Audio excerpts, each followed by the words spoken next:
Hello and a very warm welcome. You are watching Gravitas with me, Molly Gambhir.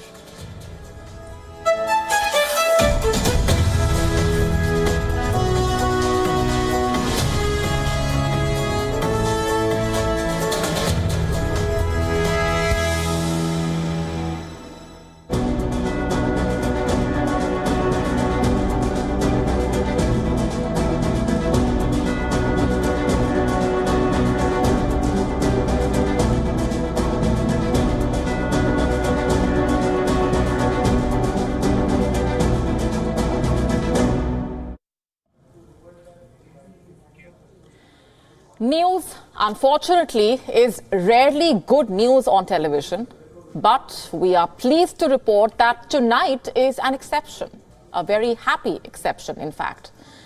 It has been a happy Monday here in India. What am I talking about? Well, let me show you these visuals now. These men on your screen are Indian nationals and Indian Navy veterans who have landed from Qatar. In October 2023, they were awarded the death sentence by a Qatari court. You can imagine what followed, the tension and the strain that hit them and their families, the worry that spread across India. And today we report that India has managed to secure their release through the personal reports and through the personal efforts of the Indian Prime Minister Narendra Modi. He has brought them home to their families. It is a big win for Indian diplomacy. It is a vindication for the veterans and their families. And it is a diplomatic triumph for the Indian Prime Minister Narendra Modi. It was his personal intervention and the hard work and dedication of India's National Security Advisor Ajit Doval, the persistent effort of our diplomats in the foreign service that helped to secure the release of the Indian nationals. The story begins in Qatar. The 8 men were working with Doha-based firm called Al Dahra Global Technologies. This company provides training and other services to Qatar's armed forces, also security agencies. And these men were detained in August 2022. The charges against them were not made public. And in October, they were sentenced to death. India appealed against the death sentence. In November, the Court of Appeal, in fact, accepted India's application. In December, the capital punishment was reduced to imprisonment. Less than 2 months on, the Indian Navy veterans have been pardoned by the Emir of Qatar, Tamim Ibn Hamad Al Thani. These men have been released from the prison and they are back in India. And how has India reacted to their release? This is the statement put out by India's Ministry of External Affairs. The government of India welcomes the release of 8 Indian nationals working for the Dahra Global Company who were detained in Qatar. 7 out of the 8 of them have returned to India. The last we heard, India was trying to lodge an appeal against the prison sentences. And fast forward to today, how did the story take such a positive turn so quickly? Well, because of the Indian Prime Minister's intervention. Prime Minister Modi leveraged his personal rapport with the Emir. Ever since coming to power, the Indian Prime Minister has prioritized deepening bilateral relations with the neighborhood. In the year 2016, Prime Minister Modi went on a state visit to Doha. This was the highest level visit from India to Qatar since 2008. Prime Minister Modi held extensive talks with the Emir of Qatar. The two sides signed multiple MOUs or Memoranda of Understanding. Ever since, the two leaders have met on numerous occasions, be it on the sidelines of the United Nations General Assembly in New York, or the COP in Dubai. The government of India tells us that the two leaders, quote unquote, have been in constant touch with each other telephonically. In December, Indian Prime Minister Narendra Modi met the Emir of Qatar. This was on the sidelines of the COP summit in Dubai. Prime Minister Modi wrote about this conversation on the platform X. We had a good conversation on the potential of bilateral partnership and the well-being of the Indian community in Qatar, quote unquote. And 2 months on, the Indian nationals are back home. These men know what happened. They know who saved their lives and whom they owe their freedom to. Here's what some of them had to say. कि वापस India पहुंच गए हम safe and sound और definitely honourable prime minister Shri Modi को धन्यवाद करना चाहेंगे कि उनके पर्सनल इंटरवेंशन से ये पॉसिबल हुआ, अथक प्रयास से कि वो कंसिस्टेंटली लगे रहे and we are there in front of you. We have waited almost 18 months to be back in India. We are extremely grateful to the Honorable Prime Minister, Sri Narendra Modi ji. It certainly wouldn't have been possible without his personal intervention and that equation with the Emir of Qatar. I think we are grateful to the Government of India, the bottom of our heart, for the every effort that has been made. And this day wouldn't have been possible without it. Grateful indeed. Thank you so much. 7 of the 8 veterans are home. The 8th will return home soon. India's Foreign Secretary has told us earlier today that the Prime Minister personally supervised the handling of the case. And what's more, Prime Minister Modi will be travelling to Qatar on Wednesday. The Prime Minister will be discussing ways in which India and Qatar can further strengthen ties. Like I was telling you, this is a success story of the Indian Prime Minister's leadership. His personal diplomacy has not only united the Navy veterans with their families, but also helped restore confidence in the minds of thousands of other families living in Qatar. Did you know over 835,000 Indian nationals stay and work in Qatar? In fact, Indians comprise the largest expatriate community in Qatar. They work in medicine, engineering, education, finance, banking. These visuals of the smiling faces in Delhi will help them feel safe in Qatar. And the credit for this also goes to Ajit Doval. It was he who led the negotiations on India's behalf. He flew down to Doha, put forward India's case, secured the release of these men. It is indeed a happy day for India.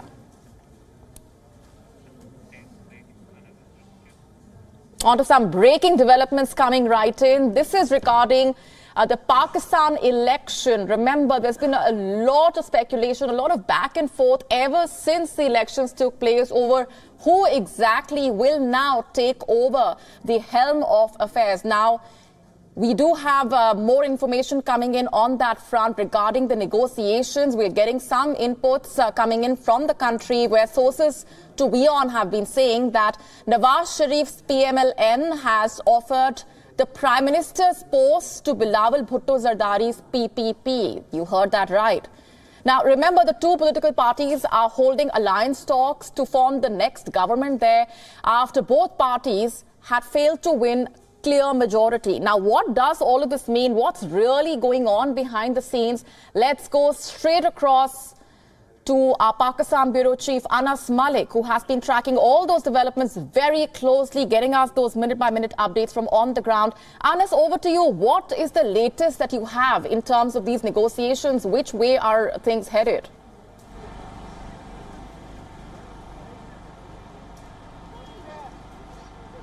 Well, Molly, these negotiations are ongoing and the Pakistan People's Party's Central Executive Committee is meeting in the house that is behind me. That is the Zardari house here in Islamabad, and they are deliberating on the PMLN's suggestions and offers. They are deliberating with regards to that what to do about it, whether to take it or not, whether to let it be, and so on and so forth. But what the sources have been telling is that yesterday night in that meeting between the Pakistan Muslim League Nawaz and the Pakistan People's Party, the PMLN had offered the slot of the Prime Minister to Bilawal Bhutto Zardari and to the Pakistan People's Party at large. But this is being seen with a lot of skepticism for the very fact with the issues that the country is grappling with.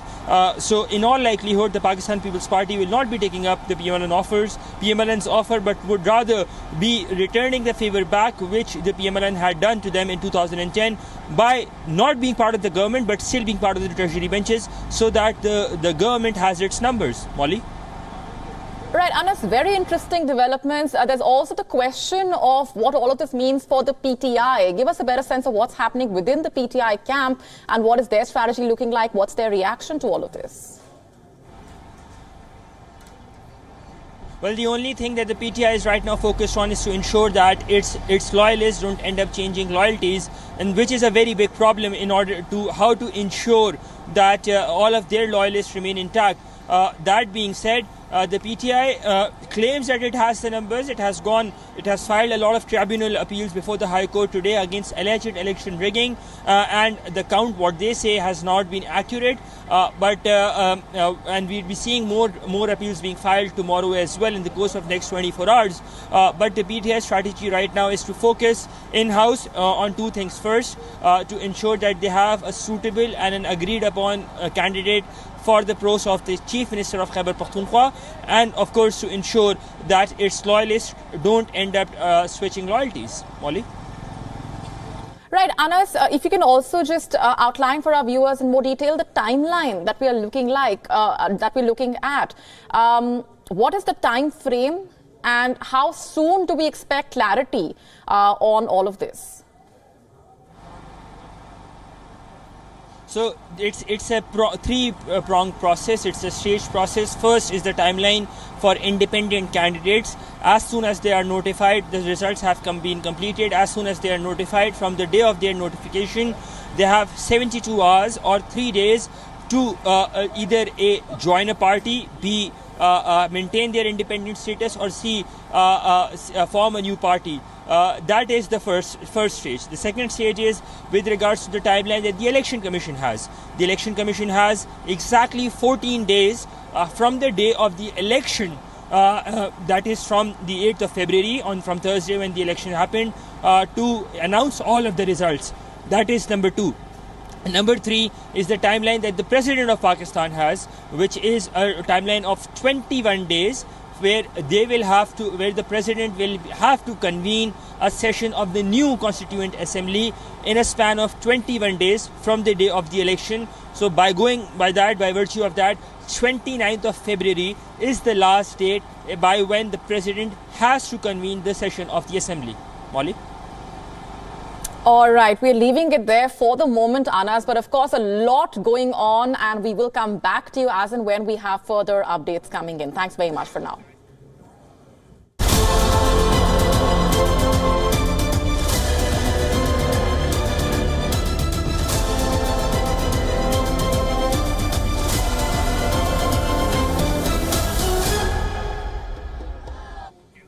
There we have it, a lot going on after tense voting happened in Pakistan last week. There is political wrangling, there are hectic parleys and unfettered protests taking place across the country, all at the same time.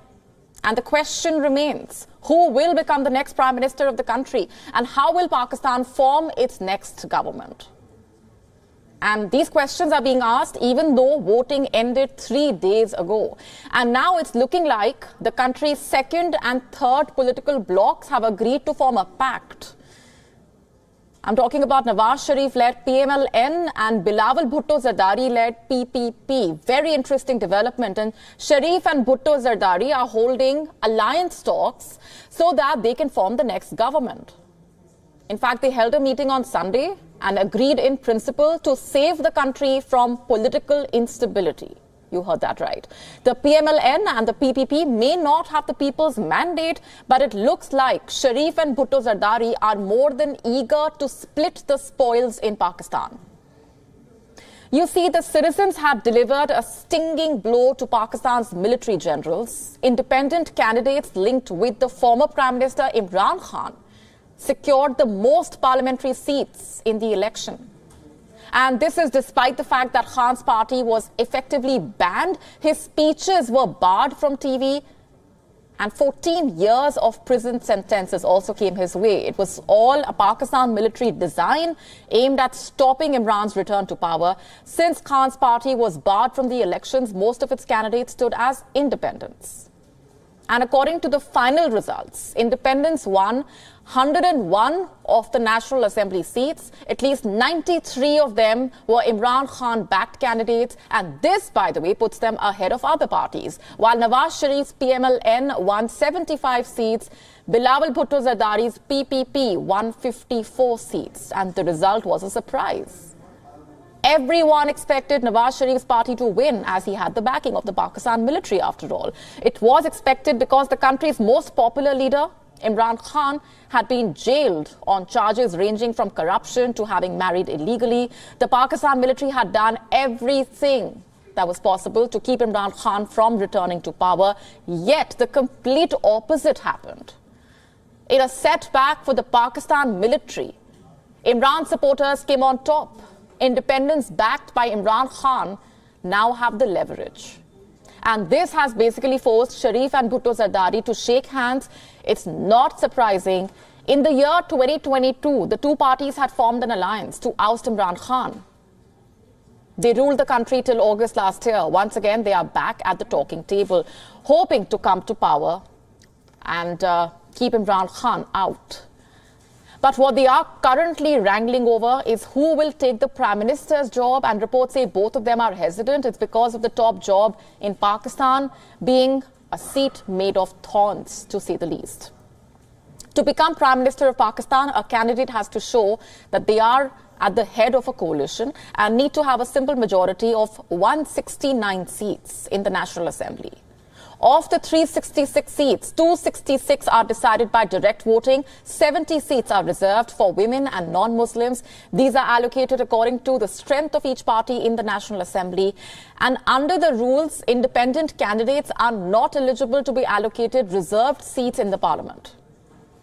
The candidates could join either party or form a coalition with a smaller party to block either candidate. A successful coalition between both PMLN and PPP would decrease the leverage of the candidates supported by Imran Khan.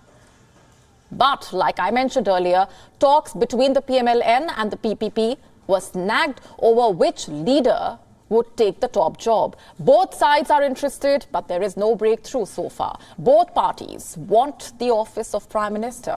The PMLN may not have named its Prime Ministerial candidate, but officials say the choice will be between Nawaz Sharif and his younger brother Shehbaz. Meanwhile, the PPP has always maintained Bhutto Zardari as its scion. And if talks are successful in the PPP's favour, the 35-year-old former foreign minister would become Pakistan's youngest Prime Minister since his mother Benazir was in office. And that's a big if, because currently they cannot decide their PM choice soon enough. The squabbling is deepening concerns about the stability of this nuclear-armed country. Pakistan is already mired in an economic crisis, is battling a surge in militant violence. There are multiple crises. Meanwhile, Imran Khan's party, the PTI, has called for protests against the results. The PTI alleging they were rigged. On Sunday, the police blocked streets near the Electoral Commission building in Rawalpindi. They put up barbed wire and large trucks in order to block the protesters. For about 90 minutes, a crowd of a few hundred protesters chanted on the streets. And then the atmosphere turned violent. The cops resorted to firing several rounds of tear gas in order to disperse the crowd. According to Pakistani media, the results of at least 18 National Assembly seats were falsely changed by election officers. On the platform X, formerly Twitter, PTI leader Omar Ayub Khan said, and I'm quoting, "These seats have been won by PTI. The mandate given by the people of Karachi to the PTI is being stolen by these corrupt, spineless bureaucrats," quote unquote. Pakistan courts have also been flooded with petitions. Candidates who lost the election have challenged the provisional results, raising rigging allegations. Independent candidates have also moved court with the same rigging allegations. And reports also say the number of rejected ballots was greater than the margin of victory in as many as 24 constituencies. In fact, a PTI-backed candidate from Lower Dir Ubaidur Rahman was declared the winner after a recount of votes on Monday. Earlier, Pakistan authorities had declared his opponent, Izzazul Mulk, as the winner in the constituency. So the big question remains, what lies ahead? Technically speaking, President Arif Alvi has to summon a fresh session of the new National Assembly, and this has to be done before This has to be before February 29, as mandated by the Pakistan Constitution. The President must convene the House after the official announcement of election results or issuance of its notification within 21 days.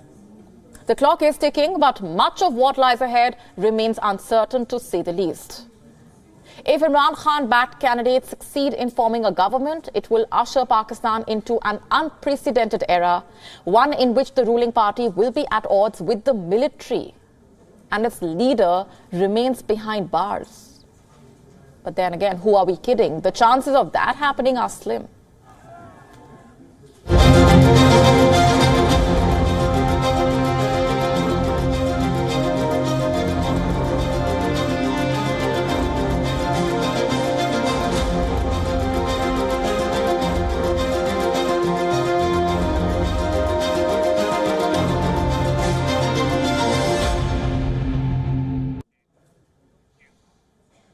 IIT, or the Indian Institute of Technology, is going global. The third offshore campus of the prestigious Indian Institute is coming up in Sri Lanka.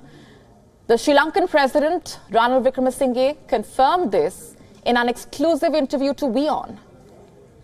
Well, a ministerial delegation visited India, and now we are in the process of identifying the locations. But we'd like to take some existing buildings and start that off soon, next year or year after. Like you heard, the President said Sri Lanka will like to start the IIT next year, meaning starting 2025, the Indian Institute of Technology will be training engineering students in Sri Lanka. It will be preparing them for the industry. In India and the wider world, IITs have become synonymous with brilliance. You see, these institutes are integral to India's growth story and success of Indian talent abroad. The story begins in the year 1950. That year, the first IIT was established in Kharagpur.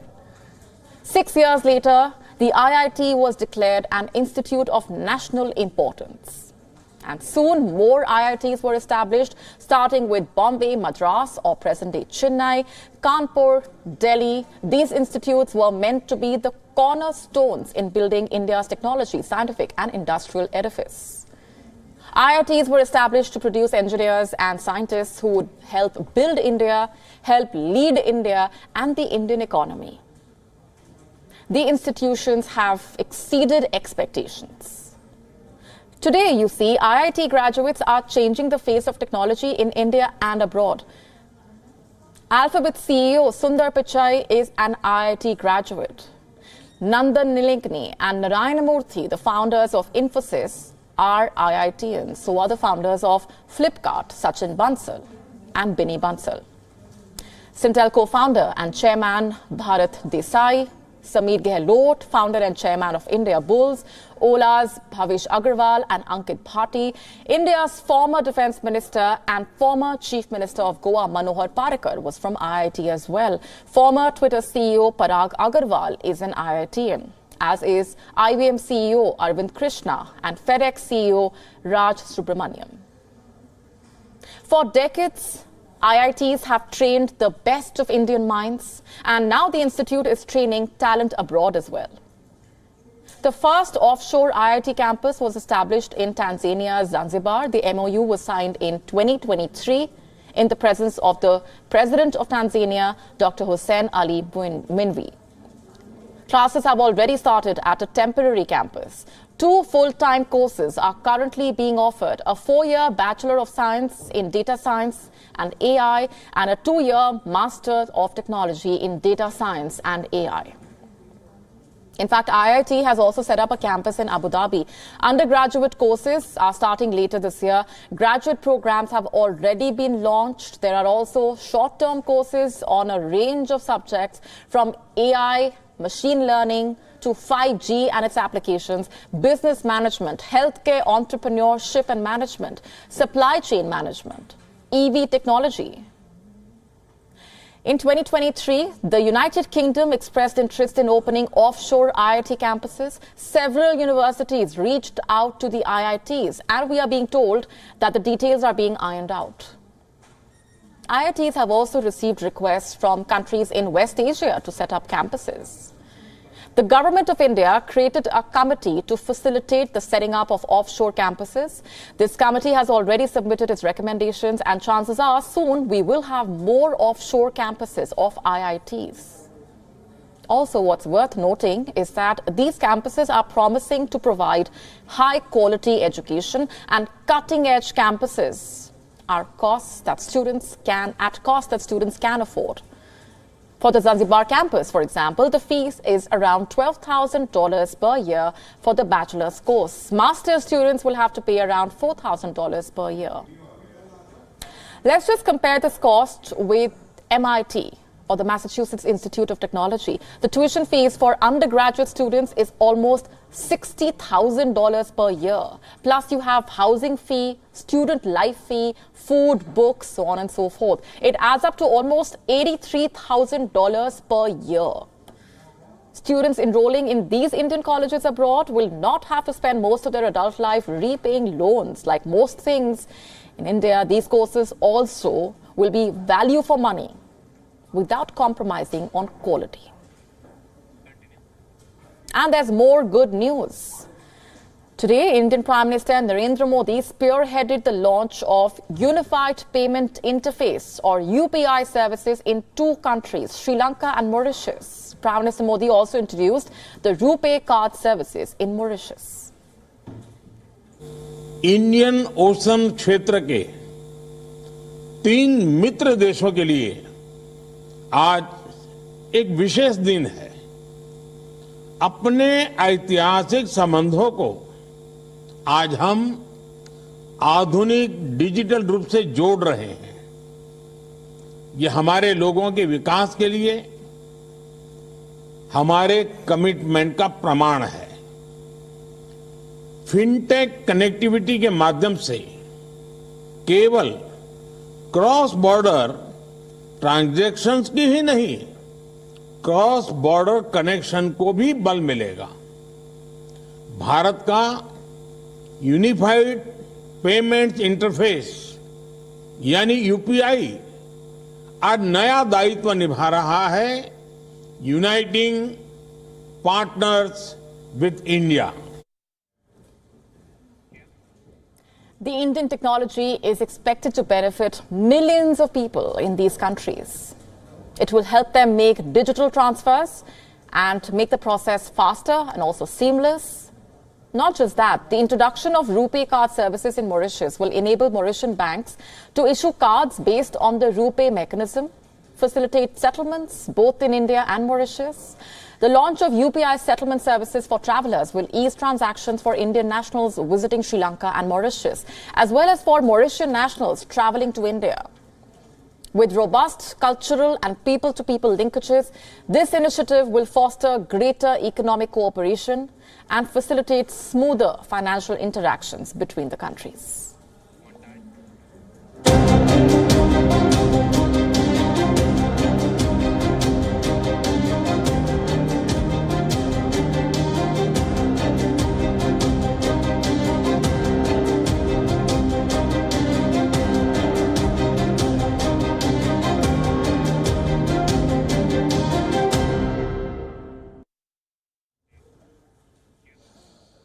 It is election season in India.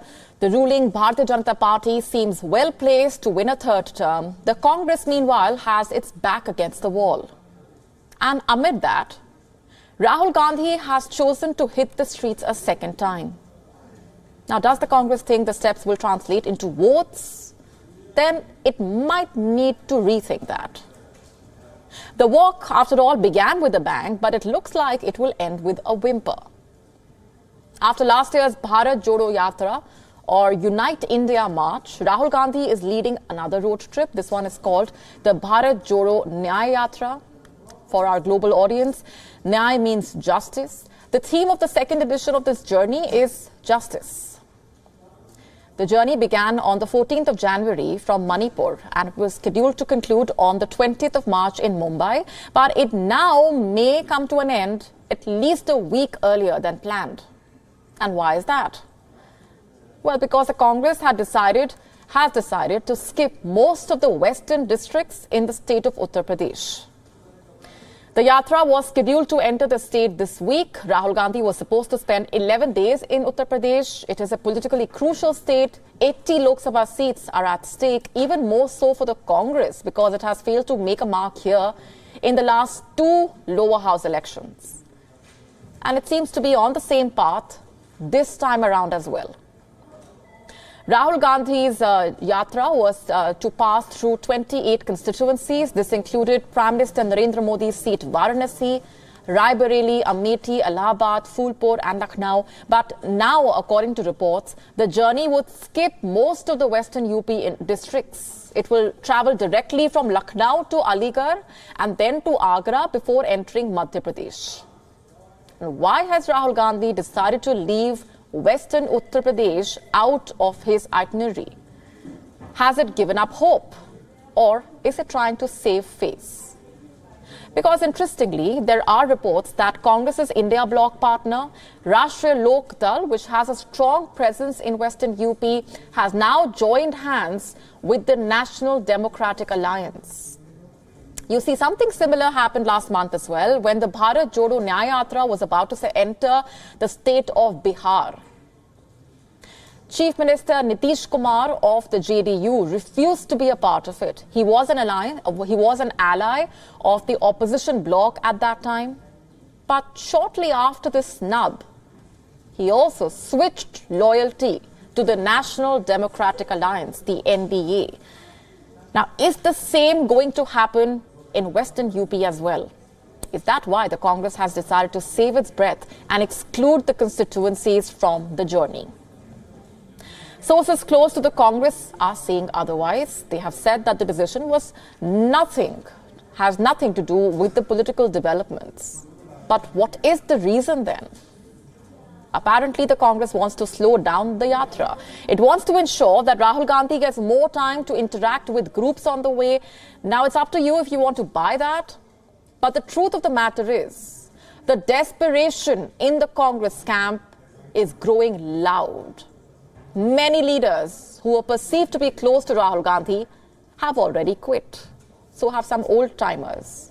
The two Yatras and Rahul's Mass Connect programs were supposed to help the Congress revive its fortunes, but will they actually do that? Is the million-dollar question here.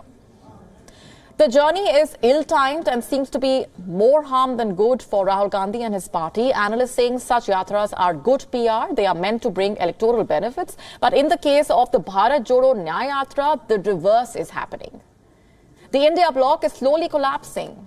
The Janata Dal United has snapped ties. The Trinamool Congress and the Aam Aadmi Party decided to contest alone. In another setback to the alliance, the Rashtriya Lok Dal also ditched it for the NDA. And Rahul Gandhi's long absence from the national capital just ahead of the elections is not going to help.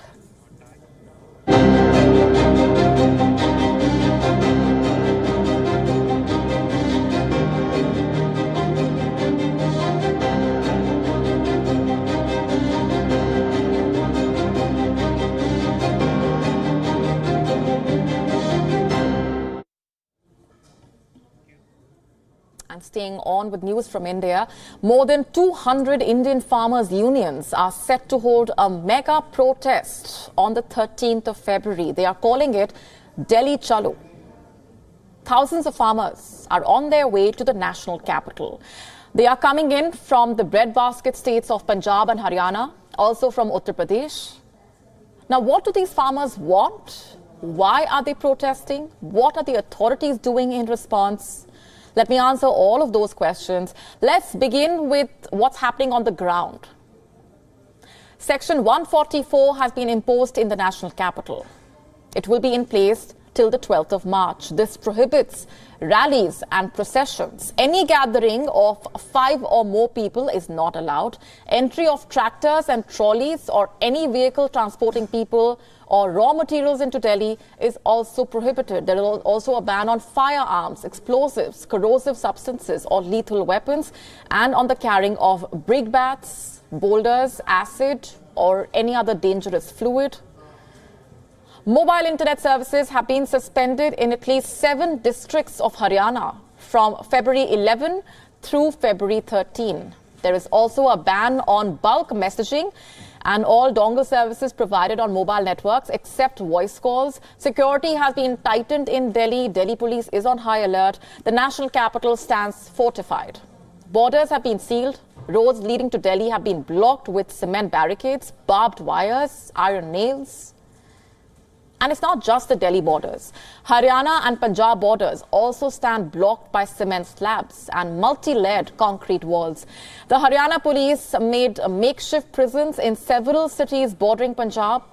They also carried out a mock drill by firing water cannons and tear gas. But why is all this happening?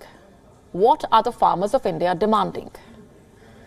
To begin with, the farmers want a law guaranteeing minimum support price for all crops. It is the amount paid to the farmers when the government buys their produce. It's basically a safety net against any sharp fall in the crop prices. And they also want a complete waiver on the repayment of agricultural loans. On what grounds? The president of the Sugarcane Cultivators Association says, for the last 3 years, farmers have been in distress either due to floods or drought. They have suffered crop loss and financial stress. So the farmers want their debt to be waived off. And then they have called for higher import duties on agricultural commodities, milk products, fruits, vegetables and more. They want India to withdraw from the World Trade Organization and impose a ban on all free trade agreements. Other than that, there are demands for a pension scheme and over 200 days of employment. And lastly, the farmers want the pending demands of the previous protests to be fulfilled. And what is the government's response? What are the authorities doing about it? A team of union ministers has started talks in Chandigarh with the farmer leaders. This includes the Food and Consumer Affairs Minister and the Agriculture Minister. They are trying to dissuade them from this march. This is their second round of talks. Will they be successful? As of now, the convoy of farmers near the borders is only getting bigger.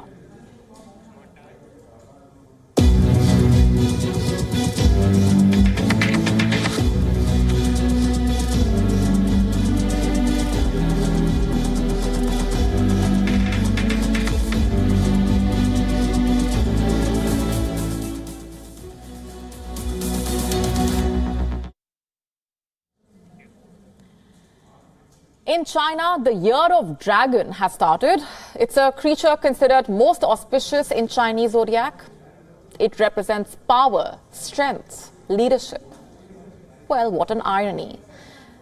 Because the Chinese leadership is becoming the ultimate despot. And here's why I say this. In 2023, nearly a dozen business executives in China have disappeared unceremoniously. Where, how, why, we don't know. And Beijing will not tell. But it is a pattern worth noting. It's a pattern that cannot be ignored. Now, imagine yourself as a board member in a publicly listed company. You have certain obligations. You have to keep shareholders informed. You have to safeguard the corporate finances, assets. You have to help the company define its major goals. But what happens when your boss suddenly disappears? Goes off the radar completely without so much as saying goodbye? What do you do? What do you tell your investors? We don't know where our chairman is. Can you actually say that? Isn't it strange, awkward? How do you tell your investors that you have lost contact with your chairman? What happens then? Surely a nightmare. It can leave the board in a state of disarray. It can lead to lost confidence in the company, to say the least. It can lead to a collapse in the share prices. It can put the entire company's future at risk. Well, this is happening in China. Such cases have become commonplace, in fact. So common that the state-owned newspaper Securities Times had to advise board directors dealing with CEO disappearances. The advice goes like this: don't be shy when it comes to disclosing these matters. That advisory was issued in November last year. It was a reminder to companies: you must keep investors informed at all times, even if it means that your top executive is MIA, missing in action. Last year, at least 11 listed Chinese companies have reportedly been forced to put out such disclosures. You see, when a Chinese company reports a missing boss, it is assumed that they have been detained by the police. And why is that? Because the Communist Party regime is deepening its control over the Chinese economy. Just take a look at the pattern here. Earlier this month, Chinese banking tycoon Bao Fan resigned as chairman and chief executive of a company called China Renaissance Holdings.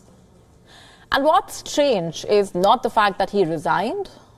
What is strange is that his resignation follows Bao's unexplained disappearance a year ago.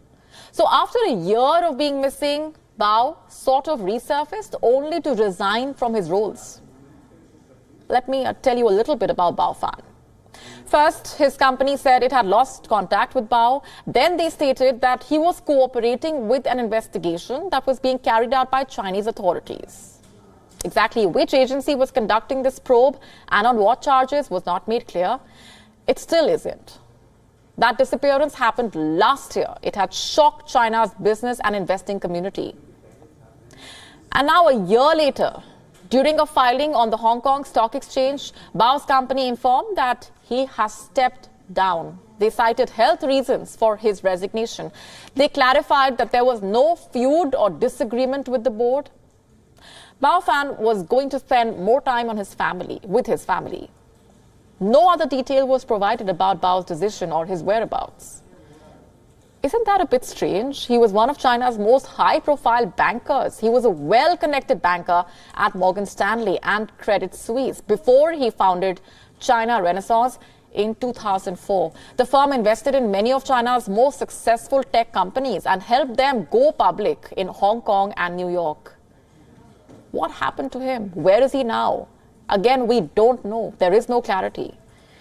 And his disappearance raises concern.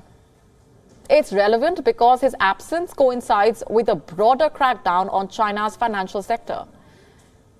You see, China announced plans to revamp its financial regulatory system. Under this revamp, most of China's financial sectors would be under the control of a new financial regulatory authority. In short, President Xi Jinping is deepening his control over the Chinese economy. And so naturally, disappearances raise questions and concerns. And at this rate, it's looking like China has become a risky space for its business tycoons. The lengthy list of Chinese executives going missing also includes Alibaba founder Jack Ma. He disappeared in 2020 after criticizing regulators. He reappeared in early 2021 and then last year was spotted at a company event. And by now, it's a fact well known. China has targeted financial firms as part of its effort to rein in companies and executives. They do this in the name of bolstering national security.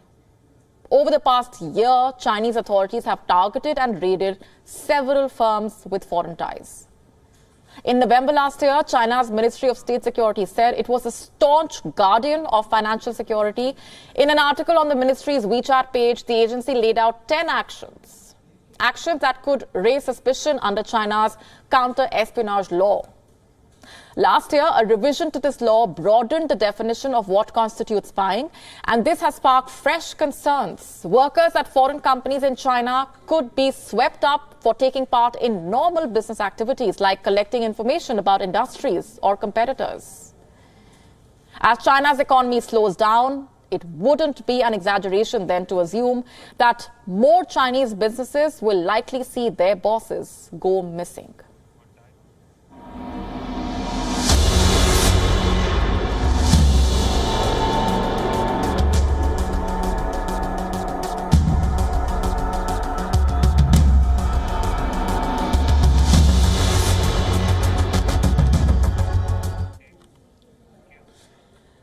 Our next story is about a blast from the past, a comeback that no one wants. And by the past, by the way, I mean way back in the past, the 14th century to be precise. Have you heard of the Bubonic Plague? Well, it wreaked havoc in Europe in the 14th century.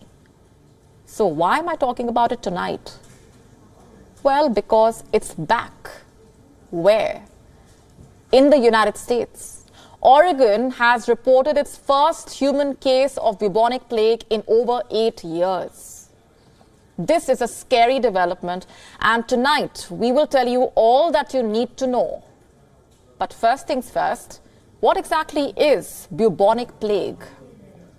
It is an infectious disease, and how does it spread? It spreads mostly to human beings through infected fleas that travel on rodents. Symptoms include high fever and swollen lymph nodes or buboes. That's where the disease gets its name from. In fact, the Black Death is used to refer to a bubonic plague pandemic that hit Europe and killed millions of Europeans in the 14th century. It was, in fact, one of the most fatal pandemics ever. And now in the United States and across the world, the bubonic plague is making headlines all over again. In Oregon, a local resident got infected. How did that happen? It has been suggested that the individual that the disease, it is being suggested that the disease most likely got transmitted to the individual from a pet cat. The cat was showing symptoms. Basically, pet animals can contract the infection through infected fleas or by hunting rodents that might have been bitten by an infected flea. The disease can then jump to human beings. According to officials, the resident and the cat have got medical attention. All close contacts of the resident and the pet have been contacted and given medication to prevent illness. Officials have said there is no risk to the community thanks to the early diagnosis and treatment. You see, that's the key. Antibiotics can help treat the disease in case of early detection, but if untreated, the disease can be fatal. Oregon's last tryst with the bubonic plague was back in the year 2015. A teenage girl got the disease because of a flea bite. This happened while she was on a hunting expedition. The disease is exceedingly rare. Oregon itself has seen only 9 human cases of the plague since the year 1995. And how common is the disease in the United States? The Centers for Disease Control and Prevention noting that an annual average of 5 to 15 cases in the western United States. So as of now, there is no reason for alarm. Things are under control and we will be monitoring the developments very closely. So watch this space. Shifting focus for now, it's going to be a fantastic year for Nepalese cinema. For the first time in history, a movie from the Himalayan country is going to compete on the global stage. You heard that right. A Nepalese feature film will premiere at the Berlin Film Festival. The name of the movie is Chambala. It's also the first South Asian film to be selected in Berlinale's competition lineup after 3 decades. Directed by Meen Bahadur Bham, the movie is a much-needed boost to the country's film industry. Set in rural Nepal, Chambala is centered around a newly married and pregnant woman, Pema, who tries to make the best of her new life. The film is shot in the world's highest settlement, located between 4,200 to 6,000 meters above sea level. But the interesting thing to note here is the cast. The movie stars non-professional actors who deliver dialogues in Nepali and Tibetan languages. According to critics, Chambala offers a window into the life and culture of the remote mountain areas of Nepal. Its director, Meen Bahadur Bham, is best known for his feature debut, Kalo Poti. The movie won a prize at the Venice Critics Week in the year 2015. He is also the man behind Bansuli, which was Nepal's first selection at the Venice Film Festival in 2012. On that note, it's a wrap on this edition of Gravitas Tonight. This is me, Molly Gambhir, signing off. Thanks very much for watching. Good night.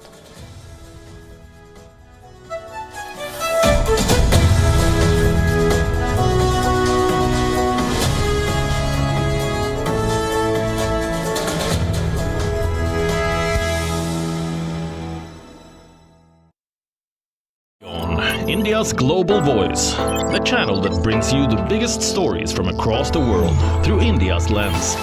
Now available in more than 190 countries worldwide. Because we believe that the world is one.